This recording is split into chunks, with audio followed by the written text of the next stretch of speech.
Class 1 to maybe class 6 तक health बहुत खराब था। किए थे मैथमेटिक्स पढ़ने के लिए। यार मेरा ऐसे भी बहुत सारे आई प्रॉब्लम भी आ गया था उस टाइम पे। हम सब लोग चाहते हैं कि हम लाइफ में सक्सेसफुल जो हो और हमारी लाइफ भी बहुत अच्छी हो, बहुत अमेजिंग हो।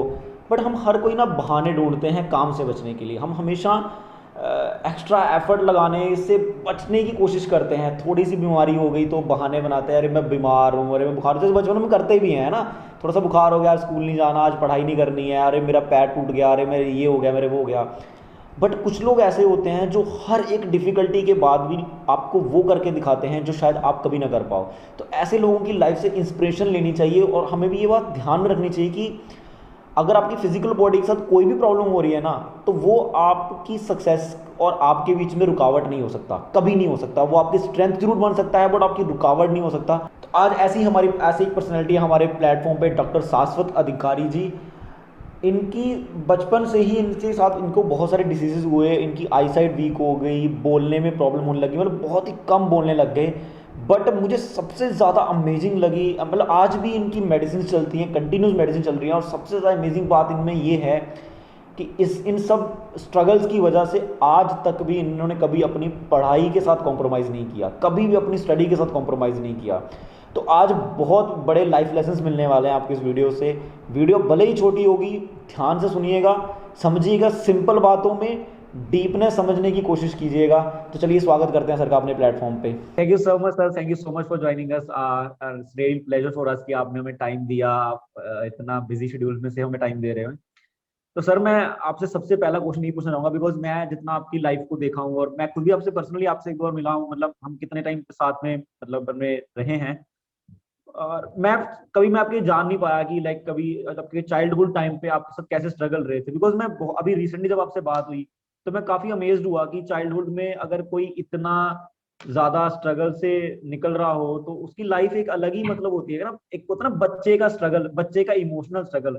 तो मैं वो थोड़ा जानना हम्म। चाहूंगा कि उस समय आपके लाइफ में किस तरीके का इमोशनल स्ट्रगल था, आप खुद को किस तरीके से देखते थे और लोग आपसे किस तरीके से बात करते थे, वो थोड़ा एक्सप्लेन करेंगे आप? अच्छा, मेरा एक्चुअली बचपन में इतना अच्छा नहीं गया क्योंकि मेरा बहुत ही हेल्थ प्रॉब्लम था उस टाइम पे। वेरियस डिजीजेस आर देयर तो मैंने बहुत ही सफर किया था उसके लिए। तो इवन डॉक्टर ये भी बोले थे कि ये बच्चा पता नहीं कब तक जिएंगे कि ना जिएंगे और इनको बाहर मत छोड़ो। इतना ही मेरा हेल्थ खराब था। तो अभी वो ये मेरा 5-6 साल तक था। मैं class 1 to maybe class 6 तक हेल्थ बहुत खराब था। तो इसके अलावा ज़्यादा कुछ मेरा प्रॉब्लम नहीं था। यही मैंने बहुत स्ट्रगल किया बचपन में। अच्छा अच्छा। तो मतलब लाइक जब आप बता रहे थे कि आप बीमार थे तो उस समय मतलब आपका स्कूल, मतलब स्कूल में जैसे होता है ना कि आप बच्चों से कोऑपरेट नहीं कर पा रहे हो, जैसे बहुत सारे बच्चे होते हैं ऐसे जो फिजिकली मतलब चैलेंजेस फेस कर रहे होते हैं। तो उस समय आपकी जो स्टडी थी और आपकी इमोशनल हेल्थ, आपको किस तरीके से बैलेंस कर रहे थे, मतलब स्कूल वाले आपको किस तरीके से कोऑपरेट कर रहे थे, थोड़ा वो बता सकते हैं? हाँ, मैं इतना ज़्यादा बात नहीं करता था उस टाइम पे। बहुत ही कम बातचीत करता था। और जैसे मेरा एक्चुअली वो जो मेरा डिजीज हुआ था उसके लिए मेरा कुछ प्रॉब्लम आ गया था। जैसे बातचीत करने का प्रॉब्लम, स्टैमरिंग प्रॉब्लम और आई हम्म। प्रॉब्लम, वो सब आ गया था। तो जब मेरा स्टैमरिंग प्रॉब्लम आ गया तो थोड़ा सा बात नहीं कर पाता था। मैं बहुत ही कम क्लास में बातचीत करता था। लेकिन पढ़ाई पढ़ाई में भी इतना मेरा समस्या नहीं हुआ था। मेरा पापा मैथमेटिक्स का मेरे को पढ़ाते थे। उन्होंने हाई स्कूल का टीचर थे। तो हमारा जो स्कूल का भी जो सर लोग थे वो लोग मुझे बहुत ही हेल्प करते थे। तो ये सब के लिए स्टडी में मेरा इतना स्ट्रगल नहीं हुआ। वो भगवान का कृपा था तो सभी ठीक ठाक हो गया था। तो मैं क्लास में इवन रैंक 1 करता था। First okay. पोजीशन में होता था। मतलब उतने चैलेंजेस के बाद भी आपने स्टडी को स्ट्रोंग रखा, आपके फादर की वजह से स्टडी स्ट्रोंग रही हाँ, आपकी। मेरे पापा मेरे को मैथ पढ़ाते थे और हम्म। उन्होंने ही मेरे को बहुत ही इंस्पायर किए थे मैथमेटिक्स पढ़ने के लिए। यार मेरा ऐसे भी बहुत सारे आई प्रॉब्लम भी आ गया था उस टाइम पे। तो आई प्रॉब्लम आने के बाद भी थोड़ा ज़्यादा दिक्कत नहीं हुआ, लेकिन थोड़ा बहुत दिक्कत होता था। लेकिन इसके तो सर बावजूद भी मेरा स्टडी में इतना ज़्यादा प्रॉब्लम नहीं हुआ, मैंने मैनेज कर लिया था। ओके। तो सर एक्चुअली में जैसे आप आपने अभी पीएचडी करी, फिर उसके बाद आपने डॉक्टरेट करी, तो मतलब आपको आपको कोई गाइड कर रहा था इस पूरी जर्नी में?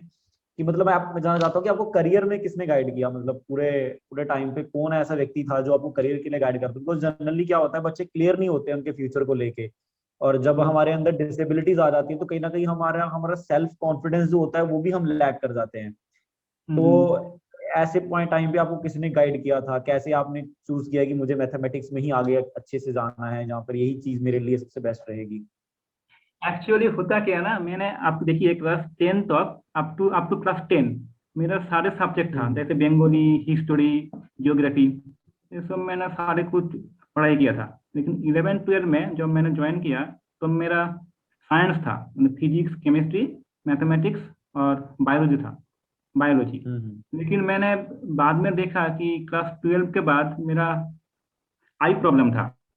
मतलब अगर मैं केमिस्ट्री पढ़ूंगा कि फिजिक्स पढ़ूंगा, उसमें मैं थोड़ा बहुत अच्छा कर नहीं पाऊंगा, क्योंकि उसके लिए आपको प्रैक्टिकल करना पड़ता है, प्रैक्टिकल। हम्म। तो इसीलिए मेरा आज आई प्रॉब्लम था।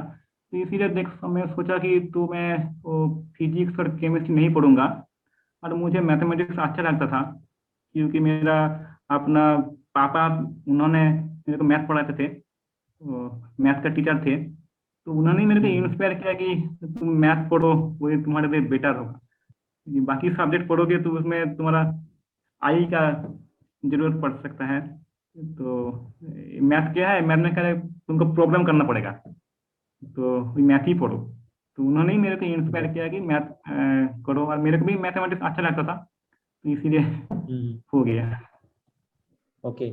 सर अब थोड़ा आपका जो करियर का मतलब जैसे पाथ है, तो क्या आप थोड़ा स्टूडेंट्स के लिए एक्सप्लेन कर सकते हैं? जैसे कोई स्टूडेंट चाहता है कि वो भी मैथमेटिक्स में कुछ अच्छा करे, आगे करे, तो किस तरीके से मतलब लाइक किस तरीके से उसको अपनी स्टडी पैटर्न किस तरीके से देखने होते हैं, किस तरीके की तैयारी करनी होती है?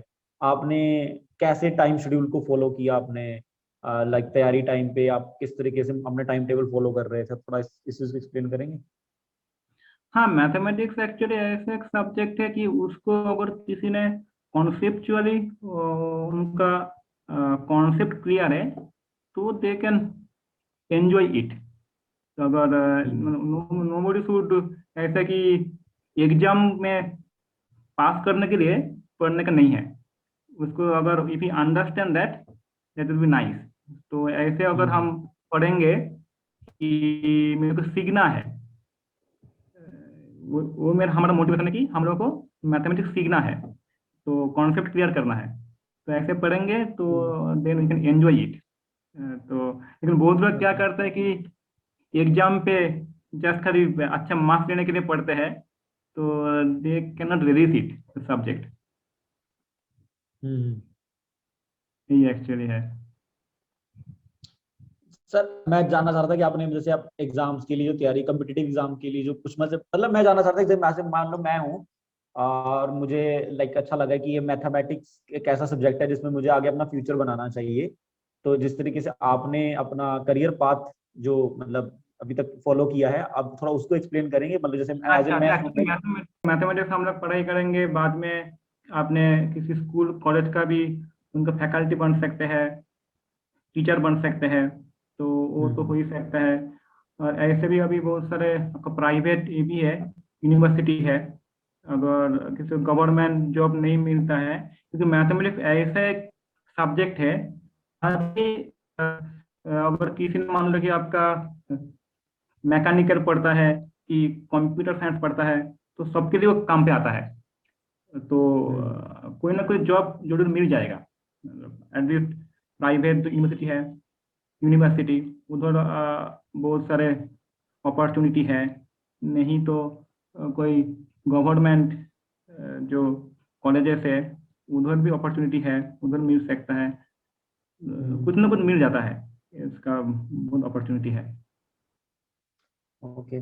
बट सर मैथमेटिक्स मतलब मैंने जितना कोशिश किया है, मैं टेंथ में तो सच्ची में पास ही होने के लिए पढ़ा था मैथमेटिक्स, मुझे लगता है अरे भैया बस पास कर लो। और ट्वेल्थ में मुझे पता है कि मैक्सिमम क्वेश्चन तो मैं रटा मार लिए थे मैंने, मतलब लाइक कि देखा था कि हाँ कुछ पैटर्न क्वेश्चंस आ रहे हैं लगातार बार बार, तो जैसे हम्म। होता है ना कि बस इसी मैथ को फॉलो कर लो, मतलब इतना हम समझने की कोशिश नहीं करते। मतलब क्या ऐसा होता है, जैसे आप थोड़ा एक्सप्लेन कर सकते हैं, मतलब फिलोसफी एक्सप्लेन कर सकते हैं कि कैसे एक्चुअली में मैथ को अच्छे से समझा जा सकता है, बिकॉज मैथ सबको डिफिकल्ट लगता है मैक्सिमम बच्चों को। मैथमेटिक्स को कभी भी एक्चुअली रट्टा मारना नहीं चाहिए। अगर रट्टा मारेंगे एग्जाम पास करने के लिए, तब हम्म। हम उसको एंजॉय कर नहीं पाएंगे। तो हम लोग को अगर उनका कॉन्सेप्ट क्लियर होगा, then we can enjoy the subject. अगर रट्टा मारेंगे तो हम आगे नहीं बढ़ नहीं पाएंगे। यही फंडा एक्चुअली है। सर ऐसे ऐसे है ना, जैसे मतलब आजकल आपने कभी देखा होगा एड्स में या वीडियोस में बच्चे बोलते हैं अरे ट्रिग्नोमेट्री का क्या यूज करें हमारी जिंदगी में, साइन थीटा और कोस थीटा का क्या मतलब है। जहाँ फिर बहुत सारी मैथमेटिक्स ऐसी इक्वेशंस आती हैं आगे जाके बीटेक में भी, हमें लगता है यार उसका क्या नॉर्मल जिंदगी में क्या यूज है।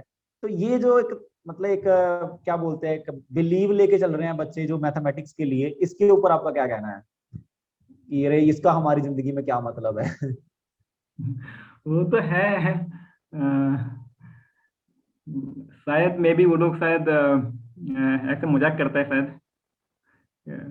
मजाक के साथ बोलते हैं कि नहीं साइन नहीं थीटा फैक्ट है क्या ये, क्या है। बच्चों को क्लियर नहीं है फैक्ट। आप थोड़ा एक्सप्लेन कीजिए कि ये चीजें कहाँ इस्तेमाल होती है, बच्चों को पता नहीं ये चीजें कहाँ इस्तेमाल होती हैं। बच्चे न्यूमेरिकल्स करते हैं बट उनको पता नहीं कि वो न्यूमेरिकल क्यों कर रहे हैं, रीजन नहीं अच्छा। पता है उनको न्यूमेरिकल करने का। हाँ मतलब हाँ। अब क्लास में हम न्यूमेरिकल सॉल्व कर रहे हैं बट हमें पता नहीं इस न्यूमेरिकल का यूज क्या है, मतलब अभी सॉल्व कर रहे हैं इसका क्या मतलब है जिंदगी में, जीवन में हम कहाँ इस्तेमाल करेंगे इस चीज को। ये थोड़ा आप थोड़ा एक्सप्लेन कीजिए ताकि बच्चों को समझ में आए कि कोई भी चीज करवाई जा रही क्यों करवाई जा रही है। एक्चुअली इसका बहुत सारा प्रैक्टिकल एप्लीकेशन भी है मैथमेटिक्स का। जैसे सबको पता हम्म। होगा, एक सब्जेक्ट है नंबर थ्योरी बोल के, नंबर थ्योरी। हम्म। तो एक मैथमेटिशियन थे, उनका नाम था G H हाडी। हाडी बोल के एक हम्म। मैथमेटिशियन थे, उन्होंने वो नंबर थ्योरी में काम करते थे, तो 100 साल पहले। तो उनको हम्म। किसी ने पूछा तुम नंबर में काम करते हो, इसका प्रैक्टिकल है क्या है, तो कुछ नहीं है। तो हम्म। किसी को पता नहीं था कि नंबर का क्या है प्रैक्टिकल, फिर नंबर लकड़ी काम करता है। लेकिन अभी नंबर थियरी का बहुत सारे प्रैक्टिकल एप्लीकेशन आ गया है। जैसे हम लोग जो वो इंटरनेट बैंकिंग करते हैं ना, बैंकिंग करते हैं क्या, एटीएम यूज करते हैं, एटीएम उसका पासवर्ड में, यूजर आईडी में, वहाँ पे नंबर थ्योरी काम पे लगता है। तो जो अभी हम्म। हम सोच रहे हैं कि कोई ये नहीं है एप्लीकेशन, वो बाद में आ सकते हैं। जो लोग हम लोग जो खुद थ्योरी पढ़ रहे हैं, थ्योरी करते हैं, तो इसका एप्लीकेशन है। मैं वही बोलना चाह रहा हूँ, मतलब प्रैक्टिकल लाइफ में। ओके। मतलब अभी तो हम लोग पूरा क्या समझ। आप देखेंगे, देखेंगे ना, पूरा नंबर थ्योरी का बहुत सारे है। जैसे हम लोग नेट बैंकिंग, इवन बैंकिंग में, एटीएम पे, वो हमेशा ही काम पे लगता है। तो, तो हम लोग जो लोग करते हैं, जैसे एक सब्जेक्ट होता है कि इसके ये बोलते हैं फ्लूइड डायनामिक्स। वो फ्लूइड हम्म। डायनामिक्स का तो बहुत सारे ये है, प्रैक्टिकल एप्लीकेशन है। तो ओके सर, बच्चे जैसे को एग्जांपल के तौर पे थोड़ा एग्जांपल के तौर पे बताएं, क्योंकि बहुत मुझे पता है कि बीटेक स्टूडेंट्स जो नॉर्मल कॉलेज में पढ़ रहे हैं ना, उनको सच्ची में नहीं पता है कि न्यूमेरिकल क्यों कर रहे हैं वो लोग, उनको नहीं पता है। सच ना बात है ये, वो तो फैक्ट बात है ये। वो लोग शायद एग्जाम पास करने के लिए पढ़ता है। एग्जाम हम्म। उनका इतना कंसेप्ट क्लियर नहीं है, लेकिन है, वो उसमें एप्लीकेशन है, बाद में वो देख सकते हैं। जैसे फ्लूइड डायनामिक्स का है, फ्लूइड डायनामिक्स का तो बहुत एप्लीकेशन है, अभी हम लोग यूज करते हैं, जो लोग काम करता है। Okay okay. सर आपकी लाइफ का कोई टर्निंग पॉइंट रहा हो, जैसे मतलब आपको लगा लाइक ये अगर आप हमारी मेरी लाइफ में अगर ये चीज ना होती, और मतलब एक होता ना कि हमें लाइफ में मतलब जैसे आपके साथ इतनी प्रॉब्लम्स हुई और अभी भी आप थोड़े फिजिकल ट्रबल्स में रहते, मतलब अभी भी मतलब फिजिकल ट्रबल्स को फेस कर रहे हो, तो ऐसी लाइफ की आपकी क्या स्ट्रेंथ है जो आपको होल्ड की हुई है और जो आपको हमेशा मोटिवेट रखती है, वो थोड़ा एक्सप्लेन करेंगे आप, थोड़ा बताएंगे बच्चों को। हाँ, मैं प्रॉब्लम तो सबका जीवन पे ही है। किसी का ज्यादा है, किसी का कम है। इस दुनिया में ऐसा कोई आदमी नहीं है जो जिसका कोई भी प्रॉब्लम नहीं है। तो सबका जीवन पे प्रॉब्लम है। लेकिन एक बात है कि हम लोग जब भक्ति करते हैं, कोई डिवोशन करते हैं, तब थोड़ा सा अच्छा लगता है। तो जब प्रॉब्लम कुछ कुछ भी आता भी है, उसको प्रॉब्लम हम लोग समझते नहीं है। तो एक्चुअली जब हम, जैसे मैं बोल रहा हूँ मेरा पर्सनल लाइफ में, जब मैं भक्ति करता हूँ कि भगवान श्री कृष्ण को पूजा करता हूँ, तब मेरा बहुत ही अच्छा लगता है उस टाइम पे। तो इतना प्रॉब्लम तो मैं भूल जाता हूँ, इतना याद नहीं आता। तो यही एक्चुअली हम लोगों को प्रैक्टिस करना चाहिए। एग्जैक्टली। सर मतलब ऐसा लाइक कैसी स्पिरिचुअल प्रैक्टिसेस हैं जो आपको लगता है कि हर एक बच्चे को अडॉप्ट करनी चाहिए अपनी लाइफ में? जहाँ कौन सी ऐसी बुक्स हैं जो आप बच्चों को रेकमेंड कर सकते हैं उनकी मतलब एक लाइक पीसफुल लाइफ के लिए, या फिर जिसमें वो जिसे पढ़ने से अच्छा रहेगा बच्चों के लिए? कुछ बुक्स रिकमेंडेशन या फिर प्रैक्टिसेस जो स्पिरिचुअल एक्चुअली प्रैक्टिसेस।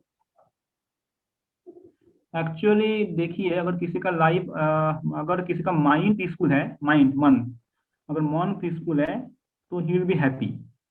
अगर किसी का माइंड पीसफुल नहीं है, then he cannot be happy.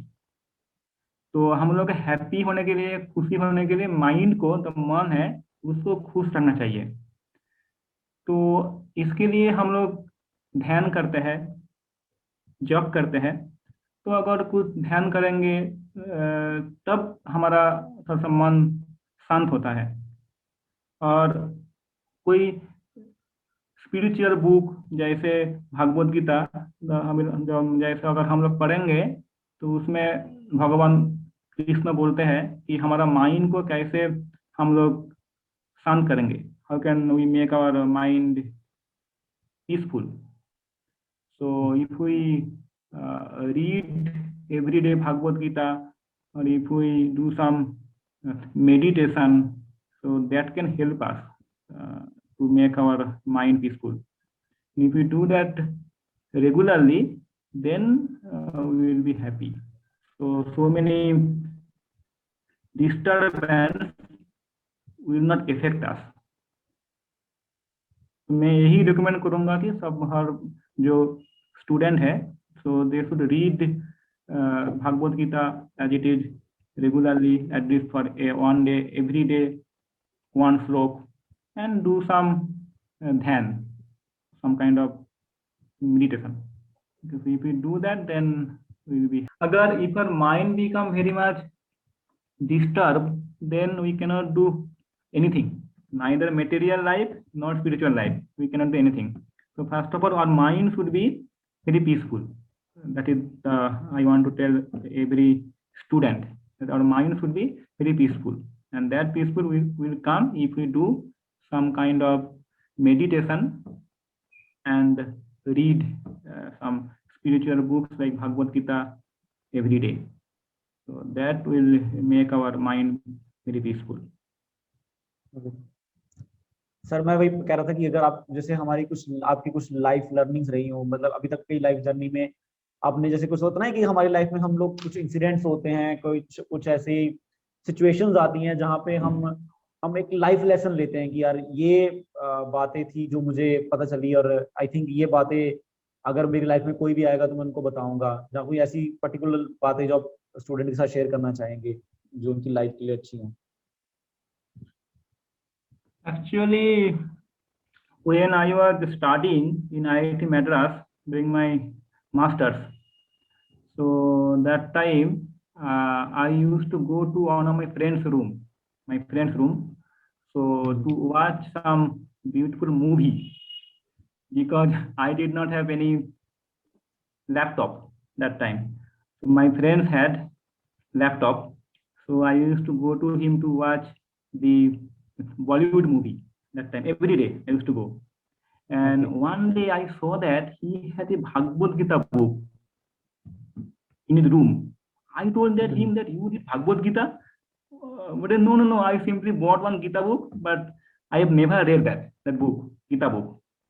So then I used to start read that book. So whenever I used to go to his room, instead of watching movie, I used to read that book, that Gita book. So then I became very much impressed. So that is the turning point of my life.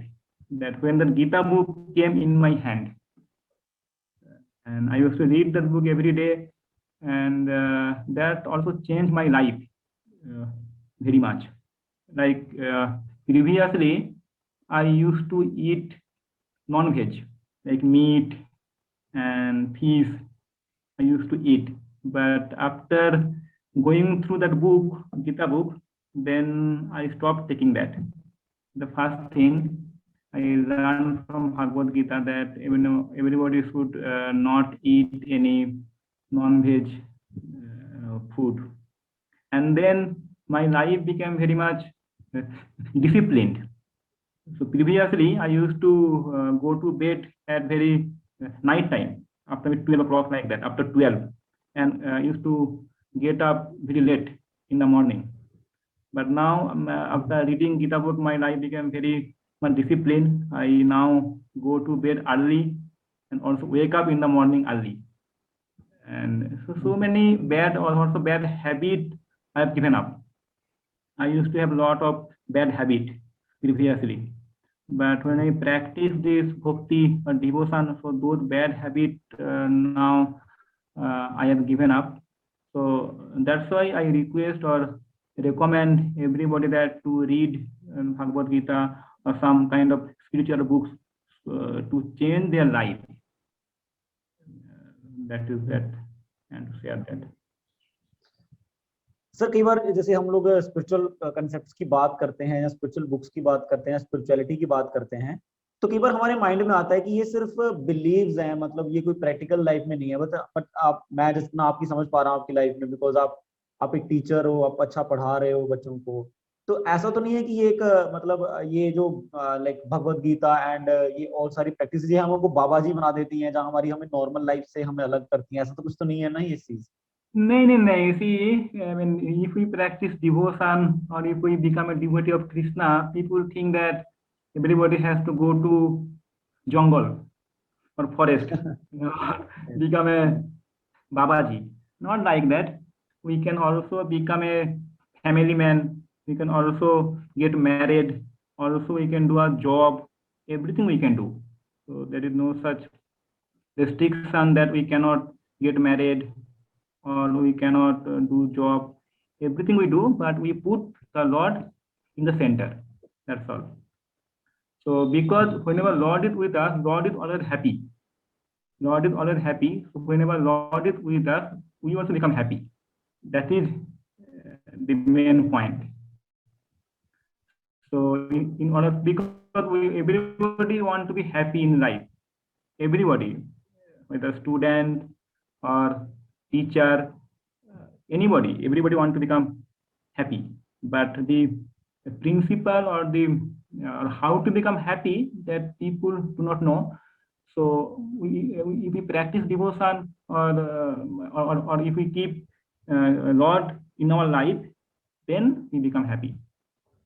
So that's why that we can do whatever we are doing. We need not give up anything. Only thing we should offer our result to the Lord. Okay, thank you so much sir, thank you so much for giving us your time and your precious time. So बहुत अच्छा लगा आपसे बात करके और बहुत सारे points सीखने को, स्पेशली मुझे सबसे चीज अच्छी लगी कि एक लाइक मतलब स्पिरिचुअलिटी जो है वो एक मतलब लाइक जितना मर्जी बंदा, हमें लगता है कि जो बड़े लोग होते हैं जो अच्छी पोजीशंस पे होते हैं वो शायद उतना स्पिरिचुअलिटी फॉलो नहीं करते, बट आपसे बात करके पता लगा कि जो भी जितने भी हम लोग, कुछ लोग तेरे साइंस को बहुत बिलीव करते हैं, we did in PhD in science and so on, they also believe in spirituality and they also read like spiritual books. Actually, I want to say that actually here that sometimes people think that it's only a blind faith, like some blind faith, this bhakti or not like that actually. So if we practice it, for example, if we give you some rasagolla and say that it's very tasty, so but we have to taste it. right? So if we taste it by eating it, then only we will know that this Rasagolla is very good, tasty. In a similar way, whenever we practice devotion, we become happy in our heart. So main point is that we have to practice it. Then we can taste it. Okay sir, ठीक है sir, thank you so much, मतलब आपने इतना समय दिया। सो आई Yeah. Hope कि बच्चों को बहुत कुछ सीखने को मिलेगा इसमें से, और लाइक बहुत सारे, मतलब सबसे बेस्ट बात है कि मैथमेटिक्स का बच्चों को पता चला कि कुछ प्रैक्टिकल यूज है लाइफ में। और बिकॉज मैक्सिमम बिलीव है, और ये फैक्ट भी है, कुछ लोग बच्चे सोचते हैं ऐसा कि लाइक मैथमेटिक्स का क्या यूज है जिंदगी में, बस ऐसे पढ़ा देते हैं, कुछ तो मतलब है नहीं इसका, सिवाय कुछ थोड़े सब्सट्रैक्शन और मैथमेटिक्स थोड़ा कैलकुलेशन करने के अलावा, और क्या यूज है मैथमेटिक्स का। बट दे डोंट नो कि जितनी मशीनें बन रही है, जितनी प्रोग्रामिंग हो रही है, वो सारी मैथमेटिक्स फॉर्मूला मैथ बेस्ड में है। बेस्ट करता है। या exactly. Okay sir, thank you so much.